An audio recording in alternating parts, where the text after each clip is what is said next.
Na kama ulivyosikia katika habari yetu kuu, Marekani imetangaza uwezekano wa kufanyika duru ya pili ya mazungumzo ya amani kati yake na Iran yanayotarajiwa kufanyika tena nchini Pakistan. Na katika gumzo hii leo nimemuuliza mchambuzi na mkazi wa Marekani Mubelwa Bandio pamoja na mwandishi wa habari na mkazi wa Tehran, Iran, Abdul Fattah Musa iwapo mazungumzo hayo yatafanyika, masuala yapi yatakuwa muhimu na yatashughulikiwa tofauti na awali. Kwanza sidhani kama kuna masuala ambayo yatakuwa tofauti kwa sababu mitabaki pale pale katika vile vipengele 25, na changamoto kubwa iliyopo ni kwamba ahadi ya Donald Trump mara zote ilikuwa ni kwamba hawatokuwa na urutubishaji wa nyuklia. Ni moja kati ya vitu ambavyo vilikwamisha, lakini swala zima la Hormuz. Kwa hiyo kama watataka waondoke waseme kwamba kuna maendeleo katika vipengele kadhaa, basi nafikiri waepuke hivyo viwili, urutubishaji wa nyuklia hata kwa matumizi ya nyumbani, lakini pia swala zima la athari na malipo katika vita, kwa sababu Iran wamesema kwamba watatumia tozo katika ule mfereji ili waweze kupata pesa angalau kurejesha gharama za kujenga nchi. Kwa hiyo hivi viwili lazima viwepo kwa sababu ni moja kati ya mada kuu. Trump alijigamba kwamba watakuwa na nyuklia na wamesema kwamba ni haki yao kuwa nayo japo katika shughuli za kiasili kama ambavyo iko katika nchi ya Marekani, lakini pia swala la Hormuz. Kwa hiyo wakifanya chochote kwa lengo la kutaka kupata maendeleo, ambapo ndicho nafikiri watakachofanya hivi sasa, watataka kufanya mazungumzo, waguse point ambazo zitaonekana kwamba kuna maendeleo fulani, basi wataweza kuepuka hayo mawili. Zaidi ya hapo ni kitu ambacho hawezi kuhitimisha mazungumzo bila kufanya hivyo, na mpaka sasa msimamo wa kila nchi hauwezi kutupa suluhisho katika hili. Katika mkutano wa kwanza walokutana na tulizungumza pamoja hapa, mkasema kwamba inaonekana kama Marekani ilikuwa haijajipanga. Je, kwa mazungumzo haya unaona Marekani imejirekebisha? Naona Marekani ina uhitaji zaidi, na nafikiri kama kuna kitu ambacho tutakuwa wamejipanga sasa hivi ni vitu gani wawe tayari kuweza kuvipoteza ili kuweza kupata kitu gani, kwa sababu hali sasa ni mbaya kisiasa kwa Rais Donald Trump. Anaelekea katika siku 60 ambazo kwa mujibu wa sheria hapa ama utaratibu huko Marekani kwamba ndani ya siku 60 anaweza kaongeza siku 30, lakini baada ya hapo lazima bunge ndio litumike kuweza kuidhinisha kuendelea kwa vita. Kwa hiyo mpaka tunaelekea katika siku 60, sio tu anashindwa kujua ni nini wanaweza wakasema ni maendeleo, lakini anashindwa kudefine ushindi kwa tafsiri ya kile ambacho kilionekana kuwapeleka. Kwa hiyo naweza kusema kwamba sasa hivi wamerudi, wamejipanga, na unapoanza kusikiliza hata namna ambavyo wanaanza kuzungumzia kuhusu maongezi ama huu mjadala ambao utakwenda kufanyika, ni kama vile wanashusha ile kiwango, wanashusha ile bar expectation. Matarajio ni kama vile yanaanza kushushwa kidogo ili watu wasiwe na matarajio makubwa sana kama ambavyo ilikuwa pale awali, kwa sababu wameshaona msimamo wa Iran uko wapi, na katika vitu ambavyo Marekani wamebadilisha sana misimamo ukilinganisha na Iran. Katika mazungumzo Iran, ukiangalia jinsi ambavyo imeamua kutuma ujumbe wa ngazi za juu katika mazungumzo ya Islamabad, ni ishara tosha kwamba msimamo wake katika suala hili ni wa kuona kwamba inafikia kwenye suluhisho la kudumu la mzozo huu ambao umekuwepo kwa miaka mingi baina yake na Marekani. Tumeona katika duru zilizopita zote, mara nyingi ilikuwa ikiwakilishwa na waziri wa mambo ya nje, lakini mara hii imemtuma spika wa bunge akiwa ni mmoja wa viongozi wa mihimili mitatu ya dola kuongoza ujumbe wa Iran au ujumbe wake katika mazungumzo ya Islamabad. Hii inaonyesha kwamba Iran ina nia dhati ya kutaka kufikia mwafaka juu ya suala hili, na kama tutaangalia katika mazungumzo yaliyopita yaliyofanyika Oman katika duru mbili zile za mwanzo, ni kwamba hata katika masuala ya uchukuaji maamuzi Iran ilijaribu kutoa ofa au vishawishi vikubwa kwa ajili ya kuivutia Marekani kufikia mwafaka. Katika makubaliano ya JCPOA, Iran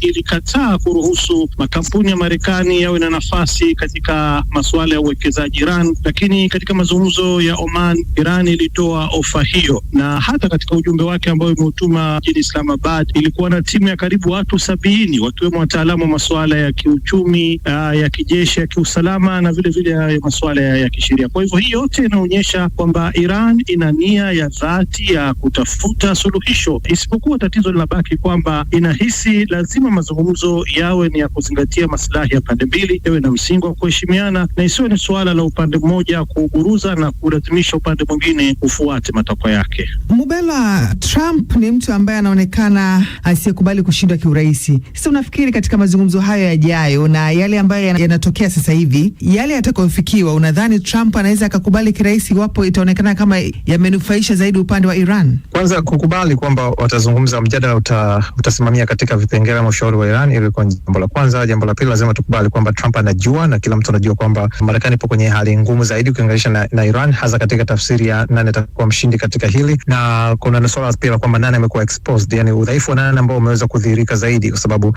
baadhi ya mambo ambayo yamefanyika ni kweli wameweza kuwapiga kivita, lakini imekuwa changamoto kubwa sana kuweza kusema wamefanikisha katika kuangusha uongozi, katika kuhakikisha kwamba hawezi kupiga tena mabomu na vitu kama hivyo. Kwa hiyo kwa sasa hivi nafikiri Trump anaanza kama nilivyosema mwanzo, wanaanza kubadilisha malengo ili kuweza kuona namna gani wanaweza kukubaliana. Trump si yule aliyekuwa akizungumza Februari 28, kauli zake ni tofauti sana na sasa, na nafikiri ameanza kuzungumza katika namna ambayo nina uhakika wataanza kulegeza. Sitoshangaa nikiona wamegusia, wamesema kwamba tutazungumza vipengele vitatu kati ya 10, na kijua kabisa kwamba vile vitatu wataweza kukubaliana ili waweze kutoka katika kikao ama mkutano na kusema kwamba tumeshakubaliana katika vitatu, tunapanga mkutano wa vingine vitatu na vingine vitatu na kingine kimoja. Lakini nina uhakika kwamba sasa hivi Trump watataka kutangaza kwamba kuna maendeleo, kuna aina fulani ya ushindi kwa kuweka vipengele ambavyo anajua fika kwamba wanakubaliana. Abdul Fattah, mzozo wa Iran unaonekana kufungamana na wa Lebanon, na kwamba Marekani kusimamia mazungumzo ya kwanza ya ana kwa ana kati ya Lebanon na Israeli. Sasa hii unadhani inaashiria mafanikio ya kidiplomasia katika eneo zima la Mashariki ya Kati? Kwa upande wangu sioni kama ni hatua ambayo kweli ina nia dhati ya kuleta suluhu ya mgogoro wa Mashariki ya Kati kwa njia za kidiplomasia, kwa sababu ukiangalia ni kwamba wakati huu mazungumzo haya ya ana kwa ana yamefanyika mjini Washington siku ya Jumanne. Tayari siku ya Jumatano Israeli imeshambulia tena Lebanon, na hata ndani ya Lebanon kwenyewe kumekuwepo na hasira za umma juu ya swala zima hili kwamba vipi Israel inakaa kwenye meza mazungumzo ya ana kwa ana na Lebanon, lakini wakati huo ingali inakalia kwa mabavu ardhi ya Lebanon. Na masharti ambayo Israel utaona katika mazungumzo hayo yaliyofanyika Washington, imekuwa na msisitizo wa kutaka Hezbollah ipokonywe silaha, wakati Lebanon inasema kwanza kuna ulazima wa kusitishwa mapigano, na pili kuhakikisha kwamba Israel inaondoka katika maeneo ya Lebanon inayokalia kwa mabavu. Israel imepinga swala hilo, na badala yake sisitizo lake ni kwamba lazima serikali ya Lebanon ihakikishe na ipokonya silaha harakati ya Hezbollah, hatua ambayo ukiangalia kwa hakika hailengi kitu kingine isipokuwa kuchochea kutokea vita vya wenyewe kwa wenyewe ndani ya Lebanon, kwa sababu hilo ni swala ambalo Hezbollah imesisitiza kwamba haikubaliani nalo. Nini maoni yenu ama mtazamo wenu kuelekea mkutano ama mazungumzo haya amani ambayo yanatarajiwa kufanyika tena? Tuanze na Mubelwa. Kuna namna ambayo lazima wavunje mazungumzo. Hawezi kukawa na vipengele 10 au 25 kwa wakati mmoja. Watafute vichache ambavyo wanaelewana, wakianza kufanyia kazi hivyo kutakuwa kuna maelewano. La sivyo tutarudi pale pale ambapo tulikuwa awali, kwa sababu mwenye nguvu hashindi, na anayeshindwa hivi sasa ambaye anaonekana kuwa na makali ni yule ambaye ameshikilia, ambaye ni Iran. Abdul Fattah, kwa ufupi, mazungumzo ya pande mbili ya Marekani na Iran inaonekana kwamba ni jambo lenye uzito mkubwa kuhakikisha kwamba linafikiwa au linafanikiwa hatimaye, kwa sababu endapo vita vitaendelea, bila shaka yoyote itatatiza kwa sehemu kubwa swala zima la usalama na zaidi la kiuchumi kimataifa. Tayari tumeshaona jinsi gani tikisiko huu hasa wa kufunga mlango bahari wa Hormuz ulivyoathiri kwa kiwango kikubwa sana bei ya nishati duniani, lakini kubwa zaidi ni kwamba hata mashirika ya kimataifa yametahadharisha kuwa endapo hali hii itaendelea, kuna uwezekano mkubwa kwamba katika kipindi cha mwaka ujao dunia itashuhudia mtikisiko mbaya sana wa kiuchumi, na idadi ya watu ambao ni masikini duniani itaongezeka kwa kiwango kikubwa.